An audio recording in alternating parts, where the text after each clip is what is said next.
校長、各位老師、各位同學，早晨，我係 May 楊玲，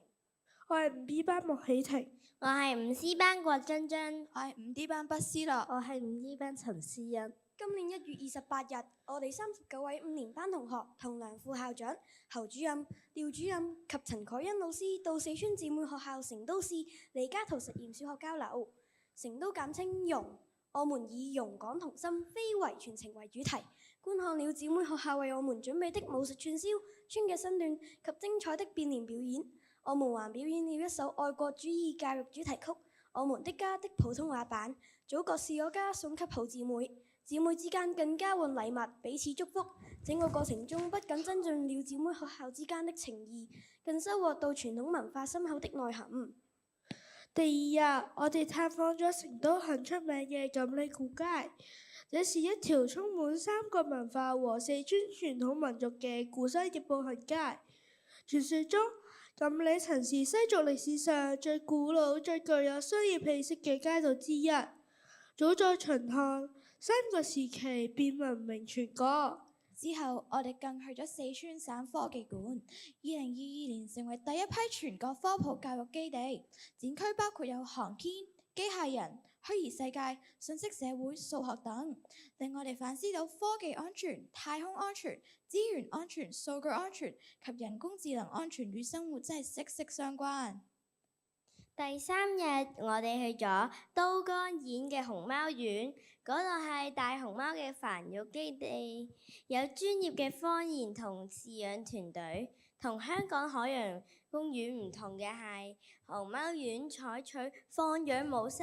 大部分景區都設於戶外，以模擬自然棲息地嘅風貌，加上無玻璃阻隔，我哋可以近距離欣賞大大小小嘅熊貓，了解佢哋嘅生活習性。下晝我哋去咗都江堰景區遊覽，欣賞到水利工程同自然風光融合嘅壯觀影像，感受到古人偉大嘅智慧，親身領略生態安全同埋文化安全，生活上有機融合。中午，我哋就去咗寬窄巷子朝聖。寬窄巷子係成都市一個歷史文化區，由寬巷子、窄巷子同井巷子3條街，以及街道之間嘅居民宅院組成。街道上保留住最充滿時代感嘅清末建築，歷史氣氛濃厚，啱晒我哋打卡。有啲同學仲喺呢度買咗啲熊貓公仔同熊貓掛飾俾父母兄弟姊妹做手信，表達孝親添，可謂從知、情、意、行方面領略到文化安全嘅意義，同實踐孝親盡心愛父母啊！到咗夜晚，我哋去咗成都梨園會館睇川劇3大絕活，就係變臉、吐火同滾燈嘅表演，親身感受到中國非遺嘅絕技，台上1分鐘，台下10年功，真係一個深刻嘅見證。第4日亦都係行程嘅最後一日，我哋去咗望江樓公園嘅竹林區參觀。呢度係成都唯一再以竹為主題嘅公園，係為咗紀念唐代女詩人薛濤而興建嘅。園內遍佈竹林，清幽雅致，好似去咗個神秘仙境咁。公園亦設有傳統茶座，一邊飲茶一邊聽風吹竹葉，真係好有文化安全、生態安全嘅溫暖，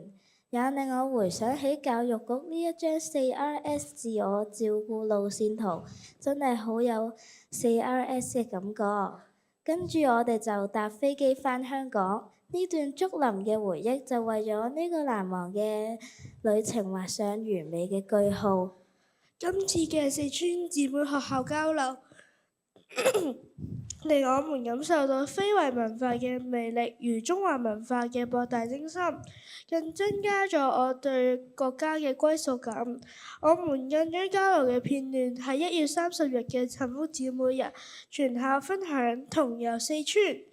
今日更把大安全觀融合交流生活作全校分享，希望將來再有機會參與姊妹學校嘅交流活動，帶著大家體驗文化，傳承國粹。多謝大家。